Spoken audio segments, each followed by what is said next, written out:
ఇమాన్యుయల్ గారు కెప్టెన్ అవటం ఇమాన్యుయల్ గారికి మంచా చెడా అని ఆలోచిస్తే మంచి కన్నా చెడే అనిపిస్తుందని ఓవరాల్గా టాక్. అదేంటంటే ఆయన గత 6-7 వారాల నుంచి నామినేషన్లో లేడు.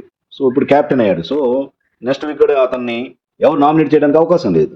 సో దానివల్ల ఏమవుతుంది, సో ఆయనకి ఫ్యాన్స్ అనే ఎంతమంది ఉన్నారు, ఎంత ఓటింగ్ పర్సంటేజ్ వస్తుంది అనేది ఒక పర్టికులర్ టీం అనేది అతనికి తెలియదు. సో అన్సర్టైనిటీ వచ్చేసింది. అదే అతను నామినేషన్లో ఉంటే ఏమవుతుందంటే, సో ఆ ఓటింగ్ బ్యాంక్ కానీ ఓట్ బ్యాంక్ ఎంతమంది ఉన్నారు ఏంటి అనేది ఒక క్లియర్ కట్గా అసలు ఒక కన్స్ట్రక్టివ్గా ఉండేది.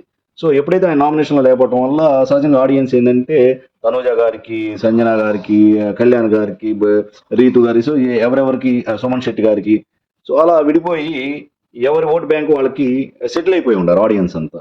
సో సడన్ గా నామినేట్ అయ్యాడంటే ఇమాన్యుయల్ గారు, సో ప్రాబ్లం అవ్వచ్చు. సో ఎవరి ఫ్యాన్స్ వాళ్ళకి స్టిక్ అయిపోయిన తర్వాత అఫ్ కోర్స్ ఉన్నారు, ఇమాన్యుయల్ గారి బ్యాచ్ టీం ఉంది. సో కొంచెం అన్సర్టైనిటీ ఉంది. సో ఇలా కంటిన్యూస్ గా నామినేట్ కాకుండా ఉండటం వల్ల సో ఏదన్నా నెగిటివ్ ఇంపాక్ట్ ఉంటుందా ఇమాన్యుయల్ గారి మీద అనేది ఒక డౌట్ సోషల్ మీడియాలో హల్చల్ చేస్తుంది.